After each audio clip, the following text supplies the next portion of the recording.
প্ৰধানমন্ত্ৰী ডাঙৰীয়াই PMY 24 নামৰ এপ এটা লঞ্চ কৰিব 15 তাৰিখে আৰু সেইদিনা অকল এপটো লঞ্চ কৰা নহয় সেইদিনাখন প্ৰায় 30 লাখ ভাৰতৰ প্ৰধানমন্ত্ৰী আৱাস যোজনাৰ যিসকল হিতাধিকাৰী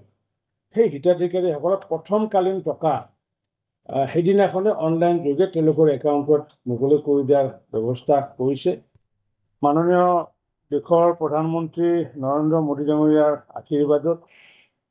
আৰু লগতে আমাৰ কেন্দ্ৰীয় মন্ত্ৰী শিৱৰাজ সিং চৌহান ডাঙৰীয়াৰ বলিষ্ঠ পদক্ষেপ আৰু লগতে আমাৰ অসমৰ মুখ্যমন্ত্ৰী ডক্টৰ হিমন্ত বিশ্ব শৰ্মা ডাঙৰীয়াৰ নেৰানেপেৰা প্ৰচেষ্টা তাৰ ফলস্বৰূপে এতিয়া নতুনকৈ আমি পুনৰ 1,71,593টা গৃহ নতুনকৈ পাবলৈ আমি সক্ষম হ'ম। মই বিধায়কসকলক আহ্বান জনাইছোঁ যে বহু সময়ত এটা অভিযোগ পোৱা যায় যে পোৱা মানুহে ঘৰ পুনৰ পায় বুলি এটা অভিযোগ পোৱা যায়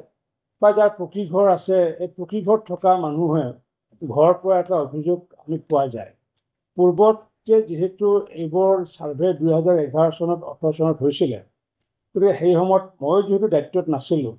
গতিকে সেইবোৰ আমি পোৱা মানুহৰ নাম কাটিব পৰা অৱস্থাত নাছিলোঁ।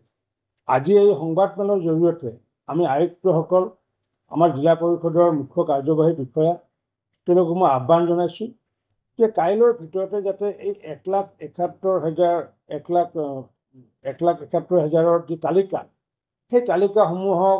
যাতে বিধায়কসকলক যাতে অৰ্পণ কৰি তাত কাটিবলগীয়া নাম, অৰ্থাৎ যিসকলে এলিজিবল নহয়, অৰ্থাৎ কাৰোবাৰ যদি ঘৰ আছে পূৰ্বতে সেই নামসমূহ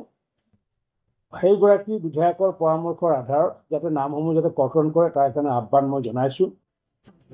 পঞ্চায়ত আৰু গ্ৰামোন্নয়ন মন্ত্ৰী ৰঞ্জিত দাসে উল্লেখ কৰি কয়, 3 চকীয়া বা 4 চকীয়া যান বাহন থাকিলেও কেঁচা ঘৰ থকা লোকে লাভ কৰিব চৰকাৰী গৃহ। পূৰ্বে গাড়ী থকা লোকে নাপাইছিল PMAY আঁচনিৰ ঘৰ। আগন্তুক দিনত অসমত নাথাকিব কেঁচা ঘৰ। চৰকাৰে এতিয়া এটা সিদ্ধান্ত ঘোষণা কৰিছে আৰু সেই সিদ্ধান্তৰ আধাৰত এতিয়া পুনৰ নতুনকৈ আমাক ছাৰ্ভে কৰাৰ এটা সুবিধা প্ৰদান কৰিব আৰু সেই নতুন ছাৰ্ভেটোৰ ক্ষেত্ৰত ভাৰত চৰকাৰে কৈছে কি যে পূৰ্বতে যিহেতু যিসকলৰ ঘৰত মটৰচাইকেল আছিলে বা ফ্ৰিজ আছিলে সেইসকলে